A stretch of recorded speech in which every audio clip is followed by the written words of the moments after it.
Hi guys, welcome back to my channel. Hi guys, I'm out on the road and I thought I would pick up a couple of things for my eye, which has a severe dryness situation going on right now. I think it's a combination of the high winds and also there's some construction going on in my building, and I'm finding grains of sand or little pebbles that are attached to my contact lens, but it's only happening inside my building and not outside. And so I just have to pick up one or two things. I bought some lubricant for my eyes, and my God, it's not a very good feeling. But anyway, I'm going to be heading home soon, and I'll probably hit the Dollarama as well, so I'll take you along with me.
everybody. How are you doing?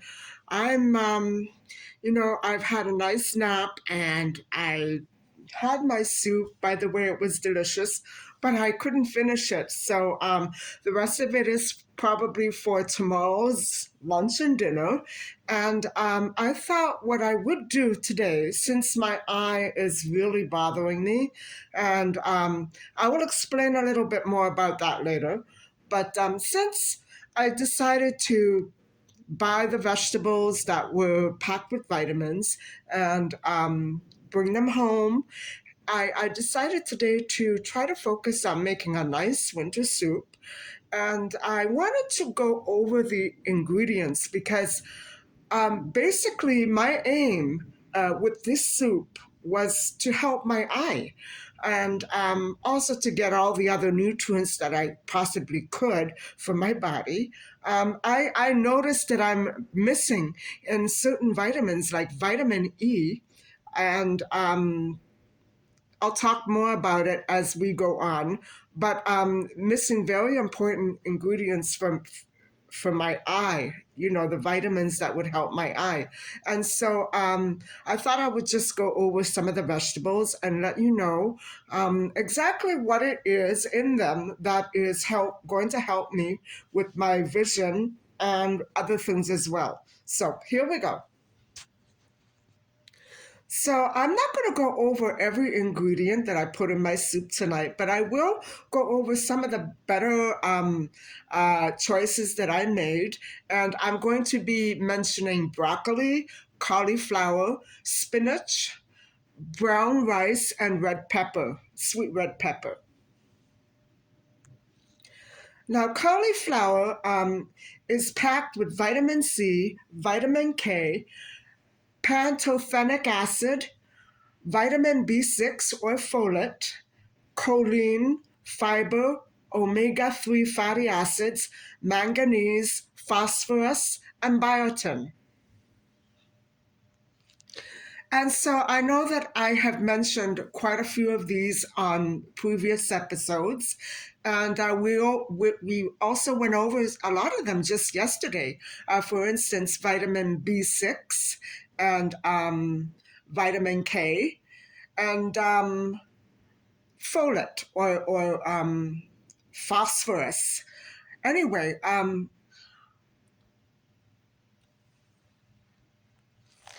seeing that I focused on some of these vitamins just yesterday, I really recommend that you go over some of my other videos, especially yesterday's and the day before yesterday's, and maybe refresh your memory and review them, and try to take in some of what I'm saying because it's going to be a little bit a lot. I'm pulling things from everywhere, and so I want to mention pantothenic acid.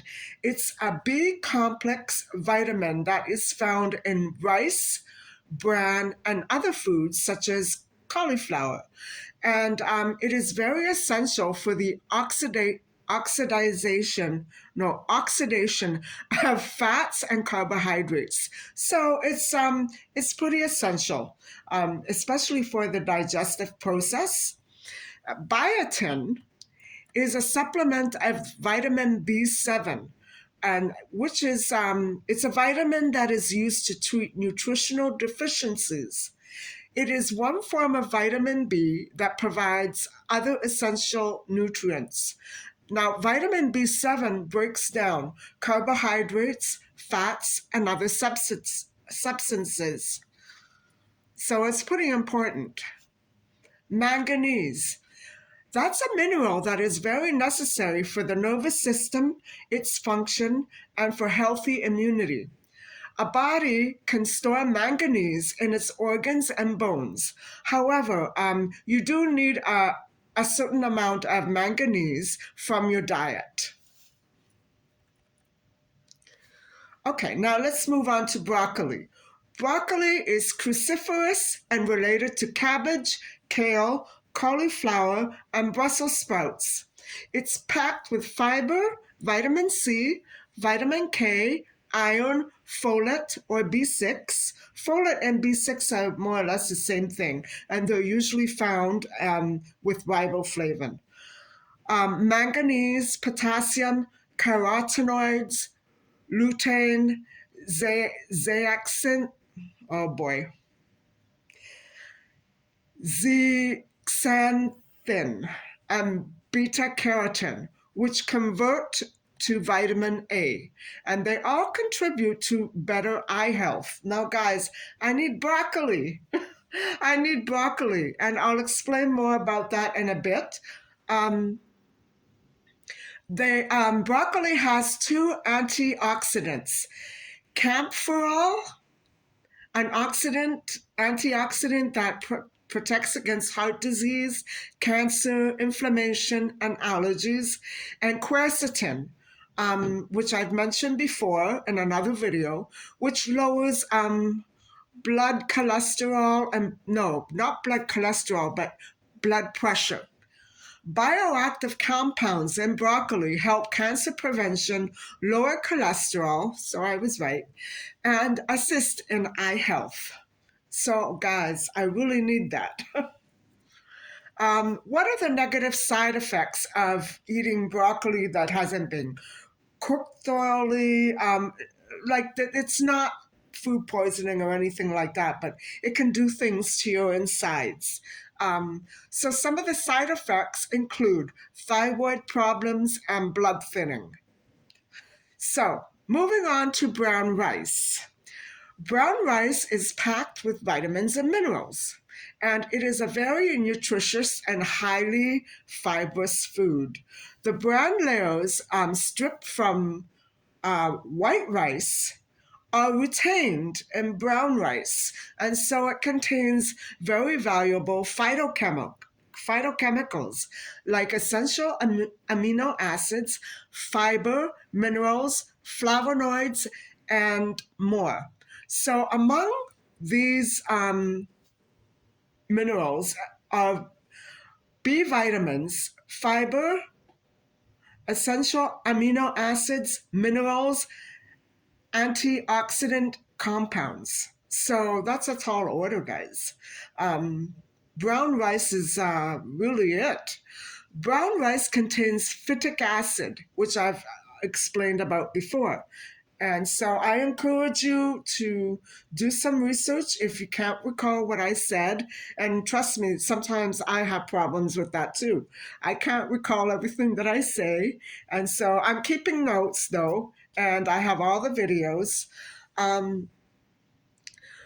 Phytic acid is an anti-nutrient. It takes away the nutrients from your body, and which exhibit antioxidant functions and possess medicinal value. So this whole grain contains vitamins, minerals, plant protein, fiber, and releases energy. It is a carbohydrate-rich, low-fat, with minimal natural sugar and protein. So brown rice reduces risk of chronic diseases. And because of the high fiber content, brown rice digests very slowly for sustained energy. So it's good. It's good in many ways. I did debate on whether or not I should put in brown rice or white rice in my soup tonight. And for some reason, I just went with brown rice and decided to look it up.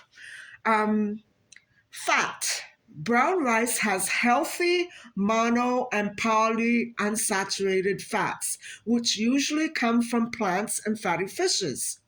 However, brown rice does contain them. Protein. There are 4 grams of plant protein per cup of cooked brown rice, and 2 forms of protein, complete and incomplete. And so brown rice contains incomplete protein and therefore lacks the amino acids that comprise a complete protein. Go figure. Spinach. Spinach is a leafy green vegetable that originated in Persia. It belongs to the amaranth variety of vegetables and is related to beets and quinoa.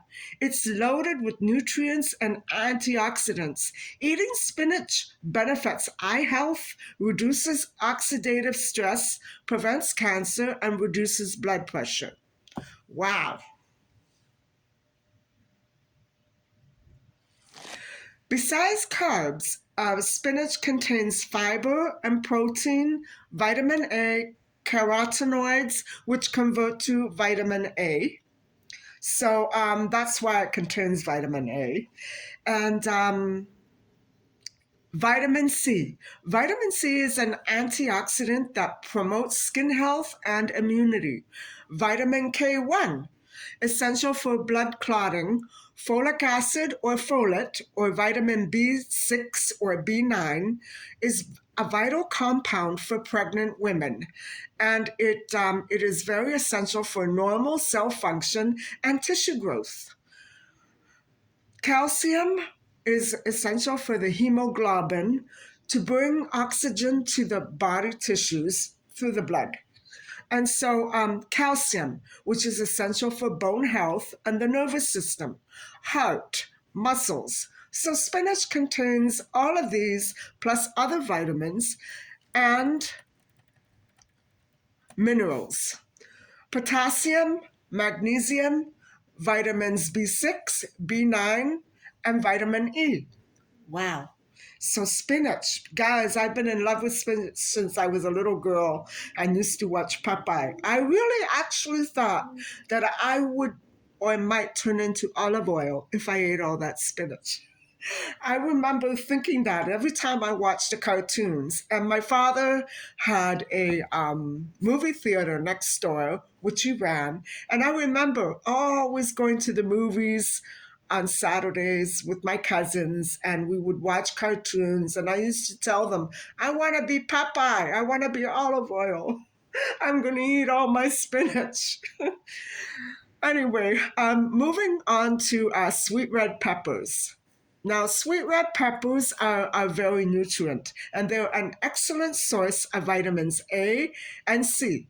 Some health benefits of red peppers include immune system support. Because vitamin C is an antioxidant that fights cell damage, it boosts immune system response to microbes and has an anti-inflammatory effect. Red peppers are rich in vitamin C, but roasting red peppers, which I love to do, also reduces vitamin C content by about 25%. Oh, guys, I really hate to, learn that. I love roasted peppers, and I practically won't eat them any other way. I've actually got some bottled in the fridge, and I remember doing this back in October, and they're still there. So I love red peppers. I can't begin to tell you how much. Um, Other benefits: the improvement of eye and skin health. Vitamin A and beta-carotene in red peppers supports good vision and eye health. Vitamin A supports skin cell growth.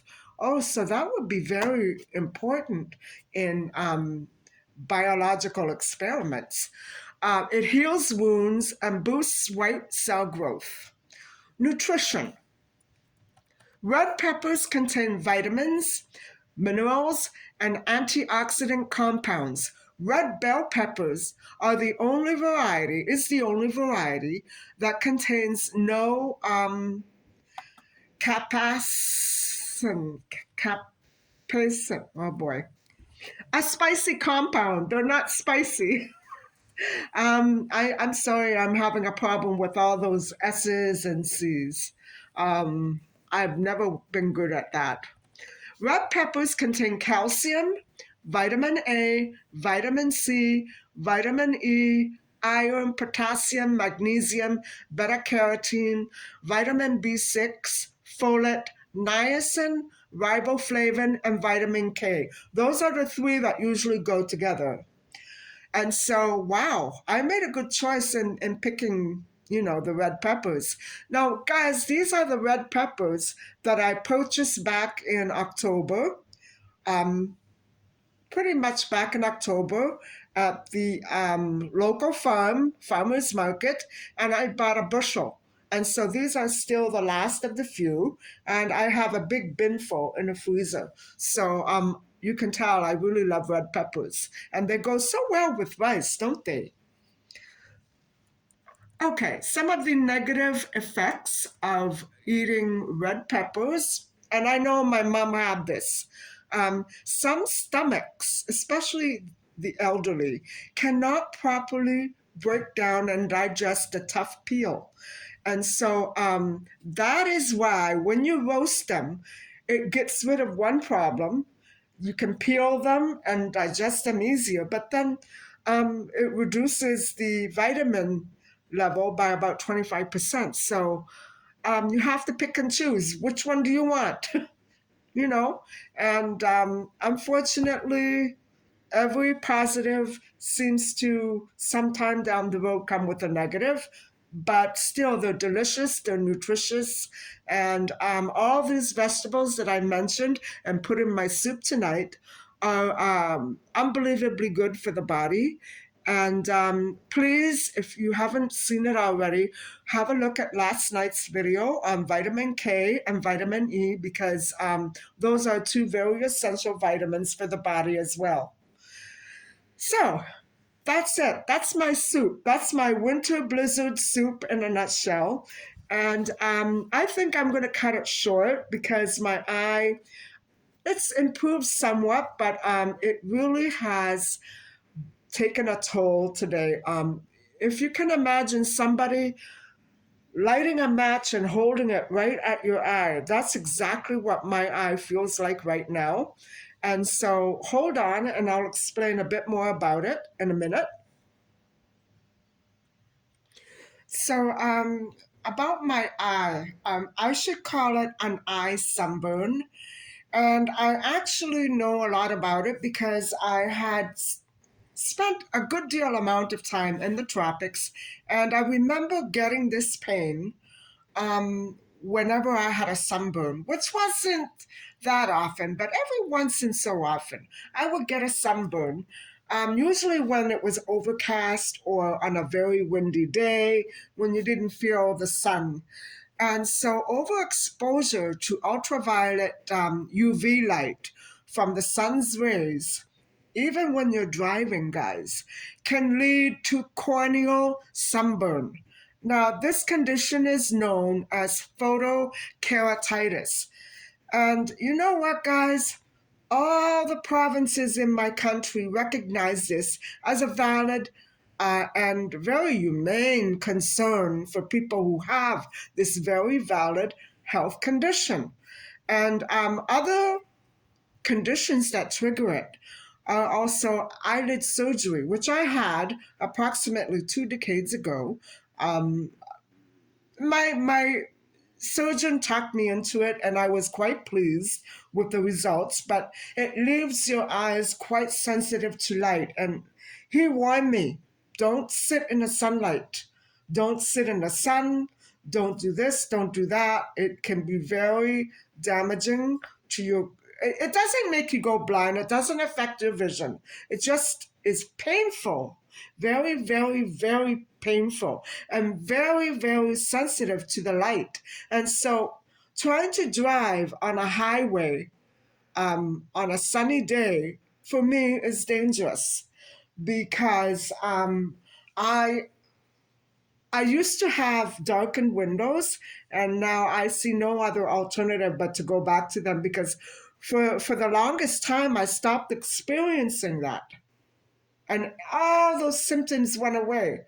Then suddenly, about a year ago, it started up again. And it was because when I changed cars, I did not have the windows darkened, and I have no other alternative now but to go and do that because I notice, guys, that every time I go out driving, even on an overcast day, I can't handle it.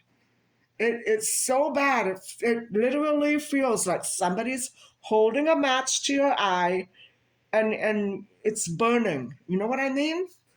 Um, what I don't understand is why the rest of my country recognizes this as a valid health condition, especially after the pandemic that we went through. They don't want to recognize this as a valid health condition. You know what I'm saying? The government doesn't allow for um, people who are affected by too much sunlight hitting their face. I can't handle that. I just can't handle it. The pain is unbearable. And so people who don't have it or don't care or don't know anything about anything won't care. They won't care. And I think it's absolutely criminal to make somebody um, conform to a health, uh, um, a regulation that doesn't exist in other states. And so I think, guys, it's time for some change here. I've really gone through a number with the city and the province this month. And let me tell you, I have it in with people who can flash whatever papers and documents they want to flash to enforce a pandemic guideline, but they won't allow for this. If you don't understand what I'm talking about, I'll explain it in another video. I don't want to get all hyped up about it right now. I'm going to try to relax for the rest of the evening and try not to use my eyes too much. And hopefully, it is starting to feel better. It doesn't burn, but it's very sensitive to any sort of light that comes near it. And so I'm a mess. I'm a mess. I know that when it precipitates like this outside, all that pollution comes to the surface of the air. I can't handle it. So anyway, I think I've gone on enough. Enough of this rant. I hope that you have enjoyed a lot of this discussion focused on the vegetables that I put in my winter blizzard soup tonight and how they're going to probably help me get over this irritation I'm undergoing right now. I certainly hope it helps, and I hope it helps other people out there, not only for the eye condition, but for all conditions. These vegetables that I put into my soup tonight are just packed with minerals and vitamins of all kinds. And I really, encourage you to do your own research when you cook. Especially if you're tired of the same things all the time, like I'm starting to get tired of, start expanding your horizons with new and different minerals and vitamins and foods. And like I say, variety is the spice of life. And so I'm, I'm going to hold myself to it from now on when it comes to food. So, anyway, thank you so much for listening and watching. And thanks for coming along with me today at my Dollarama haul. It wasn't too much of a haul. I didn't really buy anything, but I did pick up some dry food for my cat. That's about it. So, anyway, guys, I will talk to you. I would like to say tomorrow, but I can't promise. I need to give my eyes a break. I can't promise. I want to upload tomorrow, but or the next day. I can't promise. So we'll have to see.